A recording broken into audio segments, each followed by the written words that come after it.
leaders in government don't have a clue as what to do and seem to be like fighting like little kids, and we're not making any progress.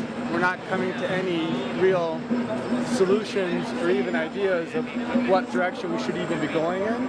And I think that the idea of bringing people together like this, I mean, one of the chants you hear all the time is this is what democracy looks like. I mean, I think they're trying to start a conversation. How do we want to define our country? What do we need to do to make it happen?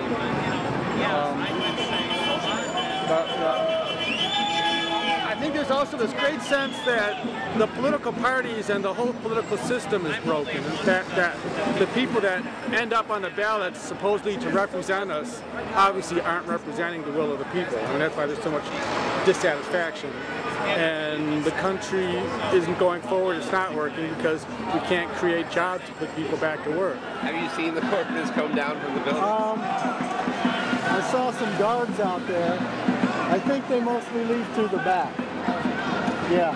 Oh, what we did notice on Saturday, just before that march, was a banking convention at this, what's this called? This bank down here. It's a really big national, Harris National Bank or something. 4 big limo bus loads, not limo, but you know, airport bus loads unloaded in that bank. There was some kind of a bank convention there. We went down and, you know, we flashed our signs and things like that. I don't think they'll get it for a while. Yeah.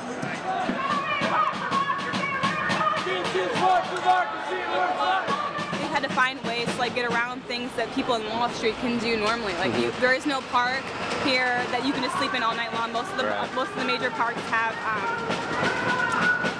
curfews. You can't use them. So they've been sleeping in cars. Like they're allowed to park on the street and sleep in cars. So they sleep there during the nighttime, or we'll have like people that live around in the area and that can find people to sleep as well. But we've been really picking up steam. We have this tent here. We have a media tent, which we weren't allowed to the first few days too. So the Chicago police officers are they're doing a really good job being nice and cooperative. But they come up with these new kind of like rules and regulations every day.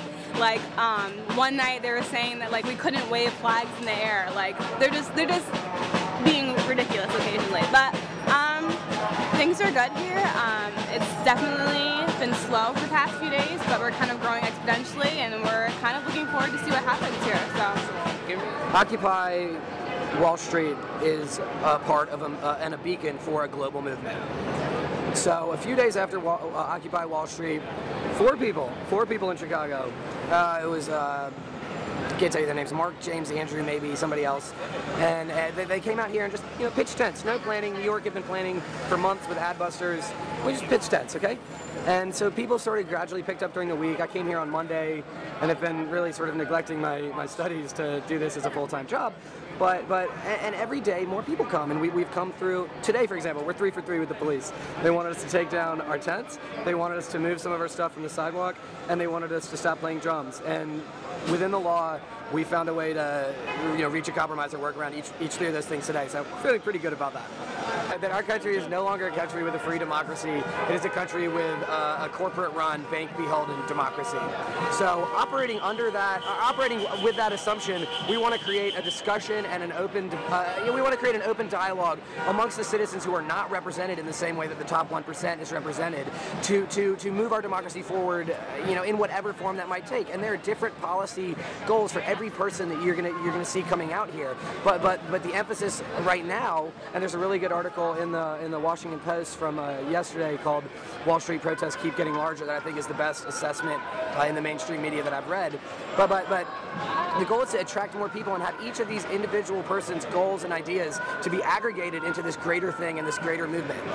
If I was asked, which I was, what things I believe very strongly in, Citizens United versus the United States was a Supreme Court decision decided earlier this year that treats money as speech, and corporates as legal persons are now able to give unlimited amounts of money to any political candidate or super PAC that they so desire, effectively holding our democracy hostage indefinitely. I mean, it's the biggest threat. It's the biggest threat to our union since the Civil War.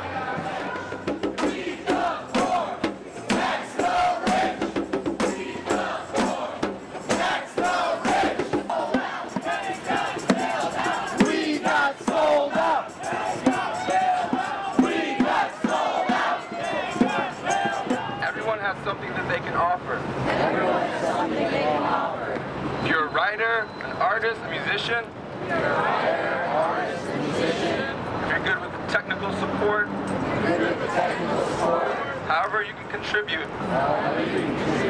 Bring it forward